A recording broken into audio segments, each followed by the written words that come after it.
বাফুফের কমলাপুর বা আরামবাগ বালুর মাঠের এই টার্ফে চলছে বিজয় দিবস উপলক্ষে লাল দল ও সবুজ দলের খেলা। এখানে সাবেক ফুটবলাররা যারা জাতীয় দলে খেলেছেন, প্রিমিয়ার লিগে খেলেছেন, দেশের শীর্ষ লেভেলে খেলেছেন, তারা দুই ভাগে বিভক্ত ম্যাচ খেলছেন।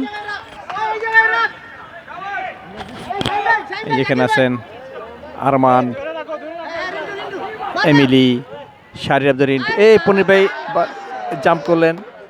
তারপর রক্সি, মেহেদী হাসান তপু, গোলকিপার বিপ্লব ভট্টাচার্য, অমিত খান শুভ্র, কাজী নজরুল, ওইদিকে অরূপ বৈদ্য, মুরাদ আহমেদ মিলন, গোলরক্ষক নিজাম মজুমদার, এদিকে আছে মেহেদী হাসান উজ্জ্বল, আবদুল্লাহ পারভেজ, আরমান হোসাইন।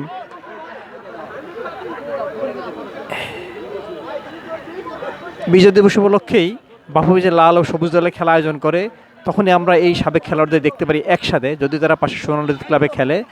এই যেখানে আছে মেহেদী হাসান তবু, ফয়সাল আহমেদ, জাকির হোসেন।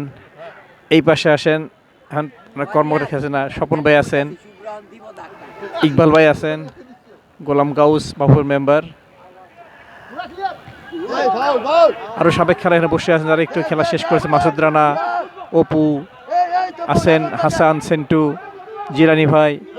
সবার উপস্থিতিতেই, সবার সক্রিয় অংশগ্রহণেই বিজয় দিবস ফুটবলটা প্রতি বছর হয়। এই সাবেক খেলোয়াড়দের আমরা কিছুক্ষণের জন্য দেখতে পারি মাঠে। ওইদিকে আছে মিঠুন চৌধুরী, এদিকে আছেন রিয়াদ, পান্নু ভাই, আবুল, বড় দালাল, সবাইকে আমরা পাই এই বিজয় দিবস ফুটবল পক্ষে। এদিকে আছেন আজমল হোসেন বিদ্যুৎ।